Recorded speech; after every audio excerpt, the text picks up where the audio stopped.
สบายดีสบายดีและสวัสดีบรรดาพ่อแม่พี่น้องหมดสุขสุขคนเนาะสบายดียามเศร้าๆกับว่าเศร้าปันใดละเนาะอ่าพอดี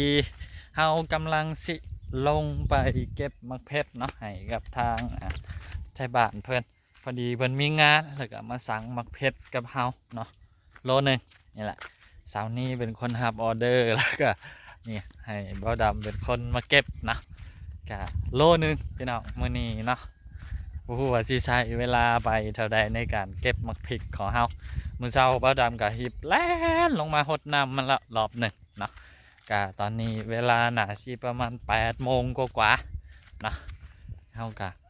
ลงมาเนาะมาเลาะเก็บพริกเก็บนั่นเนาะ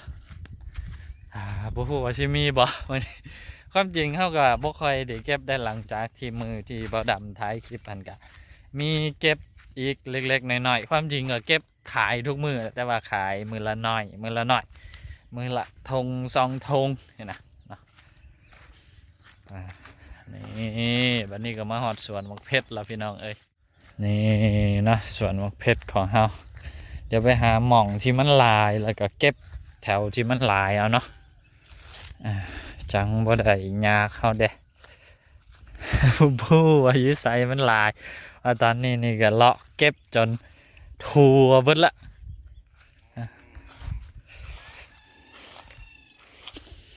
แล้วก็มือเศร้าพี่น้องมีคนมาหลักเก็บมักเพชรของเฮาแต่อีพอเห็นก็ได้ไปประมาณหลายกำอยู่เด้อันที่เพิ่นมาเอาก็ได้ ล้อมหัวนี่ล้อมตัวงัวตัวควายนี่ยังพอทนเนาะพี่น้องเนาะแต่ล้อมหัวคนนี่ล้อมเนี่ยได้ก็บ่ทนพี่น้องเอ้ยขนาดว่าเอาลวดไฟฟ้าใส่นี่เนาะกะยังบ่ทนป้าดดอกสุดอีหลีเนาะกะเนาะเฮากะเฮ็ดไปตามที่เฮาเฮ็ดได้แล้วพี่น้องนี่ตอนนี้ก็คือมาฮอดต้นมักพริกของเฮาเป็นที่เรียบร้อยแล้วเนาะนี่เอออืมโลนึงพี่น้องบ่ฮู้ว่าจิได้เก็บหลายปานใดนั่นจึงสิฮอดโล มีบรรดาให้พี่น้องเนาะบางทานสอบถามเขามาว่าเป็นหยังคือว่าเก็บมักพริกอ่อนแท้ปะไว้ให้มันแก่อีกจังหน่อยคือสิดีเพิ่นว่าเนาะคืออันนี้อยู่บ้านเฮาน่ะเพิ่นค่อนข้างจะนิยมกินมักพริกจังสิเนาะพริกที่มันสดๆใหม่ๆจังซี่น่ะเนาะกรณีที่ว่ามันบ่มีมักพริกจังสิแล้วก็จึงไปกินมักเผ็ดอันที่มันแก่มันแห้งที่เขาเจาะตากมาแล้วนะถ้าหากว่ามีจังซี่เนาะก็คือสิเน้นไปที่แบบนี้ก่อนเด้อพี่น้องเด้อเนาะสำหรับในท้องถิ่นในขอบเขตบ้านเฮาเนาะอ่านี่ก็หน่วยใหญ่หน่วยงามอยู่ได้พี่น้องเนาะแล้วก็มีอ่า FC หลายๆท่านเนาะแนะนำว่าให้หากระดาษมาห้องพื้นมันจึงบ่รอดนะแต่ว่าเฮาบ่มีเนาะพี่น้องเนาะก็เอาแบบง่ายๆพอซ้ำซาจังสิไปก่อนเนาะอ่านี่ก็ต้นมันนี่บ่ใหญ่ปานใดพี่น้องนี่คือจังอันนี้นะต้นบ่ใหญ่ปานใดแต่ว่าหมากนี่ก็ใหญ่อยู่หมากใหญ่หมากงามอยู่นี่เกือบ3 นิ้วมือเบาดำเนาะอ่า พริกตัวนี้นี่คิดว่าน่าจะเป็นพริกกะเหรี่ยงเนาะพริกขี้หนูพันกะเหรี่ยงบ่ฮู้ว่าขี้หนูหรือว่าขี้หนูแหละแต่ว่าบ่าวดำลองไปซอกเบิ้งนะเนาะมีข้อมูลหลายๆโตที่มันบอกว่าพริกตัวนี้นะมันเป็นพริกขี้หนูพันกะเหรี่ยงว่าซั่นเนาะปลาดำนี่บ่ฮู้อีโหนอีเหน่มีหยังเลยปลูกแล้วก็เก็บอย่างเดียวบางหน่วยก็แก่แล้วเด้นี่ถ้าหากว่าพริกของเฮานะมันเก็บได้ดนนี่ก็น่าสิโอเคอยู่เนาะถ้าหน่อยเฮาเก็บสุดแรกนี่ไปแล้วก็มันก็ออกหมากออกผลมาตื้มสินะเนาะก็คิดว่าน่าสิโอเคอยู่นะกับพริกจำนวนที่เฮาปลูกนี่นะ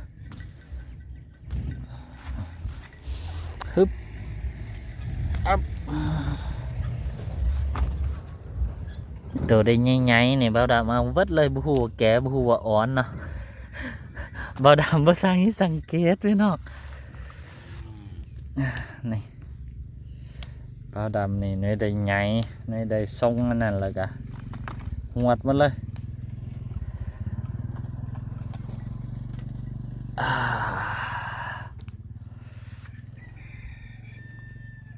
มันเป็นชุดบ่มื้อนั้นเฮามาเก็บแล้วมื้อนี้มาซอกเบิ่งก็บ่อยากมีปานใดแล้วได้พี่น้องเอ้ยนี่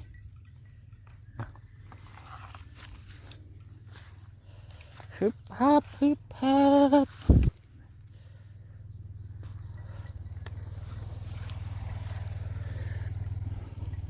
มันมีอยู่เป็นงาคืองานี่มีหลายอยู่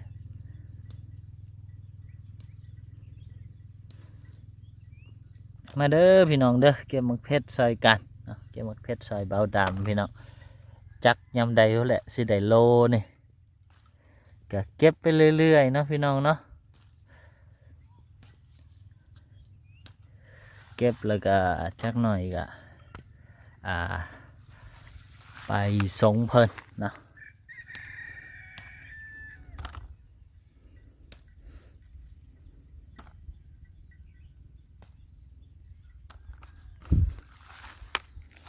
ต้นใดก็ได้ประมาณ4-5 มาร์ค6-7 มาร์คก็ว่ากันไปเนาะพี่น้องเนาะทางนี้นี่ปลูกก้อนเพิ่นก็คือว่ามันน่าสิแก่ก้อนเพิ่นนี่นะก็มีอยู่พี่น้องเอ้ยเก็บทุกมือกะบางต้นบ่มีนะต้นต่อไปก็มีเพราะว่าเฮากับปลูกหลายอยู่เนาะทั้งสวนของเฮานี่ก็ประมาณอยู่400เนาะบางต้นก็เป็นละอุ้ยแบบนี้สิดีบ่พี่น้องนะแบบใบมันหลุดออกมานะหรือว่าเฮาต้องใส่2 มือเก็บว่าตอนนี้ในมือหนึ่งถือกล่องพี่น้องเอ้ยแล้วก็อีกมือหนึ่งก็เก็บบ่ท้ายก็อยากให้บรรดาให้พี่น้องได้เห็นเนาะคือปกติเบาดำบ่ค่อยท้ายดอกถ้าหากว่าเป็นเวียกที่แบบมันต้องได้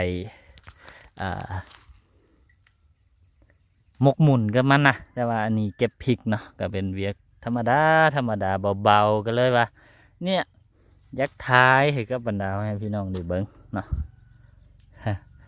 ให้เหมือนกับว่าบรรดาให้พี่น้องได้มาเก็บพริกกับเบาดำเลยฮะนะ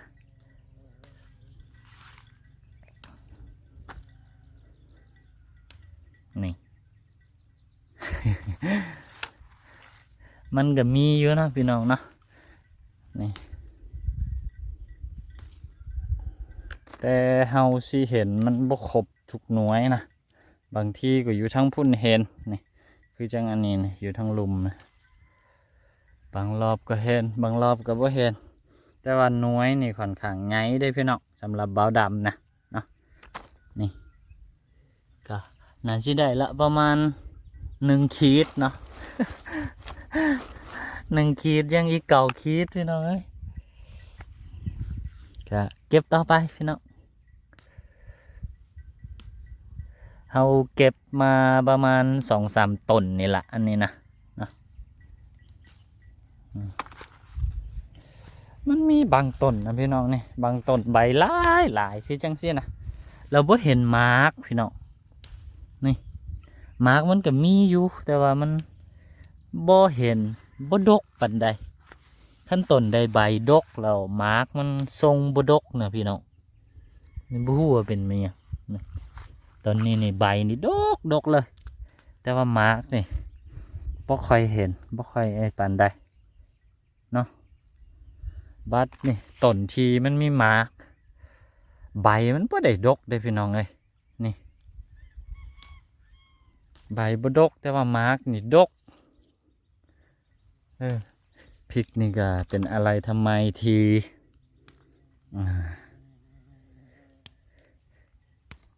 เข้าใจยากคือกันเนาะพี่น้องเนาะ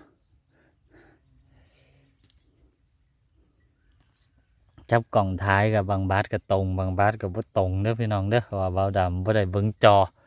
เบาดำเบิ่งพริกที่เบาดำเด็ดพี่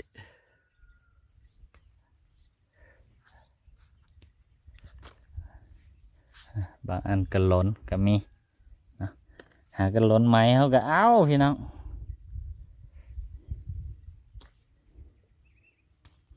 บางอันก็แบบล้นมือเศร้านี่สินะ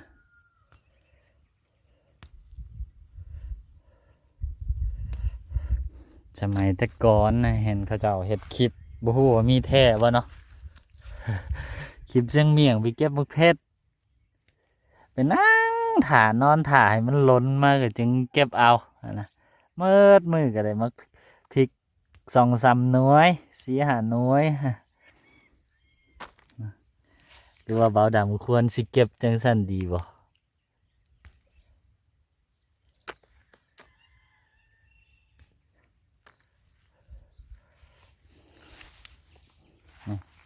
มันก็มีอยู่นะพี่น้องเนาะถ้าหากว่าซอกเอานี่ก็แล้วเขาก็เก็บผ่านไปหลายมือละความจริงมันเวลาเก็บนะพี่น้องเขาควรสิเก็บไปลองนั่นนะไปฝากนั่นจนสุดแล้วก็มาเก็บลองนี่ไปจนสุดเวลาอยู่ฝั่งนั่นเขาไม่เห็นฝั่งนี่นะนี่ความจริงฝั่งนี้มันก็มีอยู่นี่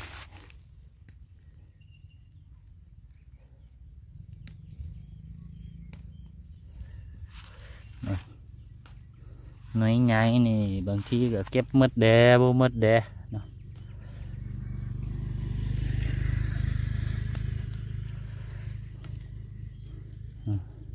คืออันน้อยๆนี่แก่แล้วพี่เนาะหน่วยใหญ่นี่บ่ค่อยแก่ซ้ำหน่วยน้อยๆนี่ซ้ำนะเวลามันแก่แล้วหน่วยมันสิหัดเขามันสิบ่ใหญ่ซ้ำหน่วยอันจังสิหน่วยอันที่มันบ่ทันแก่บันไดเนี่ยนะพริกสำหรับเบ้าดำก็คือมาร์กซ้ำนี่ก็ถือว่าใหญ่ได้พี่น้องเอ้ยสำหรับพริกพันธุ์นี่นะเบ้าดำบูฮู้ซื้อพันธุ์มันแท้ๆเนาะแต่บ้านเบ้าดำนี่เอิ้นพริกสวนซื้อๆเนาะอุ้ยตกเต็มมือแล้วพี่น้องเลยแล้วก็บางต้นก็เป็นสีนี่นะขาวบูฮูว่าเป็นน้ำดินหรือว่าเป็นน้ำแนวพันธุ์ไหมอันนี้เบ้าดำบูฮูเนาะ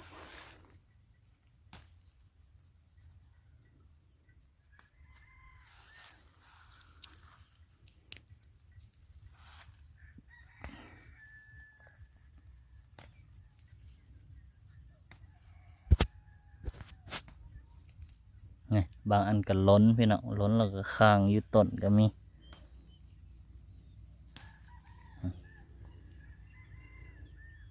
ไงได้พี่น้องเอ้ยไก่สิได้โลละบ่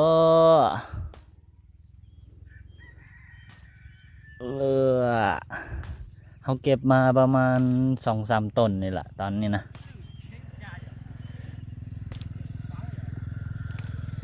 เดี๋ยวเอาเป็นว่าเบ้าดำที่ท้ายคลิปไปกับบรรดาพี่น้องเบิ้งพ่อหอมปากหอมคอเนาะแล้วก็ต่อไปก็คือสิเข้าสู่โหมดจริงจังของการเก็บละ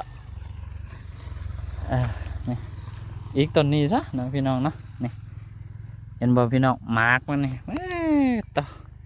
ในกล่องในสีมันอาจสิปนกันเนาะแต่ว่าเฮาเบิ้งด้วยตานี่เห็นบ่ก็ดีพี่น้องตายกกนี่นะ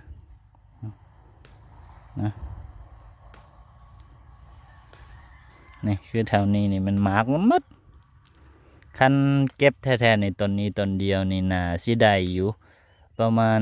2 ขีดนะสมมติว่าต้นละ1 ขีดนะ400 ต้นก็40 โลได้พี่น้องคิดแบบยับแต่ว่ามันบ่แม่นทุกต้นมันสิเป็นจังซี่เนาะหาแต่เก็บพี่น้องอันนี้นะ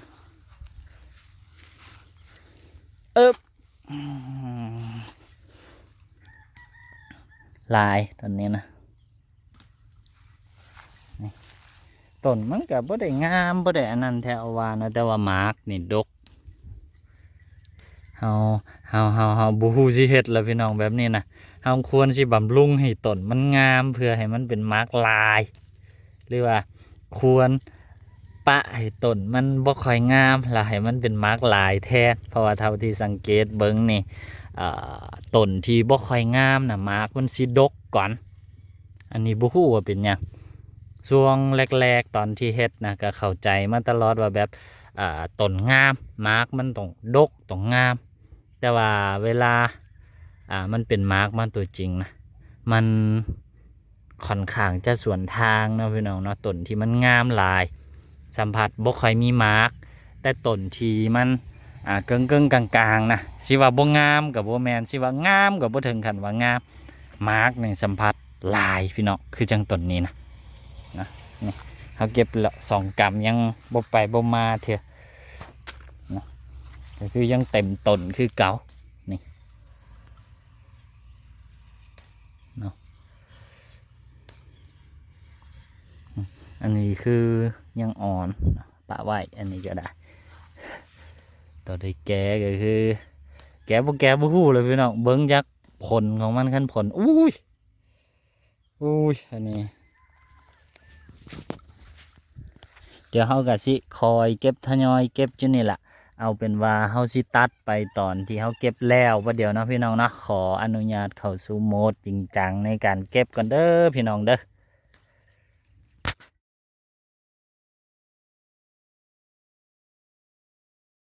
ก็โอเคนะทุกคนตอนนี้ก็เวลาประมาณ9 โมงนะเฮาก็เก็บมักพริกของเฮาเรียบร้อยแล้วนะนี่เก็บอยู่ทางหลังนี่แหละนะพอดีพริกของเฮาเนาะมีอยู่ทั้งหมดเนี่ยประมาณอยู่10 แถว11 แถวนะแล้วก็มื้อนี้เฮาเก็บไป2 แถวนะพี่น้องนะก็คืออันนี้กับอันนี้นะเก็บกะหมดแดบ่หมดแดเนาะนี่คือตามนี้ก็ยังบ่ทันได้เอาซับนะนี่แถวนี้นะความจริงเก็บได้แล้วแหละแต่ว่าเฮาก็บ่ได้เก็บหมดเนาะบางอันก็ได้เก็บแดบางอันก็บ่ได้เก็บแดเนาะเก็บแต่2 แถวนี่แหละบ่าวดำก็เก็บไปจนสุดพุดความจริงแถวนี้ก็ยังเอาได้หมดเนาะนี่พวกนี้นะเนาะเก็บได้หมดละแต่ว่าคันเก็บแบบไปจนหมดเลยก็มันสิหลายโพดนะเนาะเพราะเพิ่นเอานำแต่โลเดียวมันนี่นะเพิ่นสั่งมาโลเดียวเขาก็เลยเก็บแต่2 แถวนี้นะเก็บคือเก็บหาดไปเนาะยัง1 2 3 4 5 6 7 8 9ประมาณ9 แถวเนาะที่ยังบ่ทันได้เก็บแล้ววันนี้มาเบิ่งมักเพชรของเฮาเนาะไอ้ที่เก็บมาเมื่อนี้พี่น้องนี่ทำดำแทมเนาะก็ประมาณนี้เนาะ2 แถวบูฮู้ว่าสิได้ประมาณเท่าใดเนาะได้จักโลอันนี้ยังบ่ทันฮู้เด้อเดี๋ยวลองไปสั่งเบิ่งเนาะก็ส่วนที่ว่าอันที่บ่ได้เก็บก็นี่ละอยู่นี่เนาะมื้อหน้าเฮาก็จึงมาเก็บเติมหวังนี่ใครนึงฝนตกใส่เด้นี่แล้วก็ทั้งพี่เขาก็พอดีมีเบียร์อยู่กันเลยเอามาลงทั้งนี้นะบอลที่มันมีแหล่งน้ำกะเฮ็ดแบบอันนั้นนะคืออันใดกับอันดีเฮ็ดพี่น้องช่วงนี้นะช่วงนี้เนาะเสาร์นี้เพิ่นโบได้ผ่าตัดใส่ติ้งนะพริกตัวนี้นะสิแล้วเบิดละแต่ว่าเสาร์นี้ผ่าตัดใส่ติ้งแล้วก็เฮาเฮ็ดยังกะได้บ่เต็มที่เนาะกะเวียกกับมีหลายเวียกตั้งตูบเด้แล้วก็เฮ็ดหั่นเฮ็ดนี่แด้ตูบก็ยังบ่ทันได้แล้วสมบูรณ์นะแล้วก็ฮดน้ำนี่1 ข้าว 1 น้ำล้างถ้วยล้างบวงเนี่ยนะเนาะกะเสาร์นี้เพิ่นก็เฮ็ดบ่ทันได้นั่งดนก็นั่งบ่ได้เนาะค่ะเป็นเฮาที่เฮ็ดจะส่วนใหญ่นะทั้งตอนเช้าทั้งตอนแรกก็เลยว่าบ่ค่อยได้มาปลูกนี่นะกะญาติเวลาเนาะมือละอันสิบางเทื่อก็แล่นมาปลูกเนาะคือจังมื้อวานนี่ก็บ่ได้ปลูกเนาะเพราะดำกับแปลงประตูตูบกันนี้ละพี่เนาะคอยเฮ็ดคอยไปนะออกนอกเรื่องไปไกลเลยวันนี้เขามาเก็บมะเพชรกันผลงานของบ่าวดำพี่เนาะนะเดี๋ยวลองเอามาสั่งเบิ่งพี่เนาะว่าสิได้ถ้าได้นะนี่นะ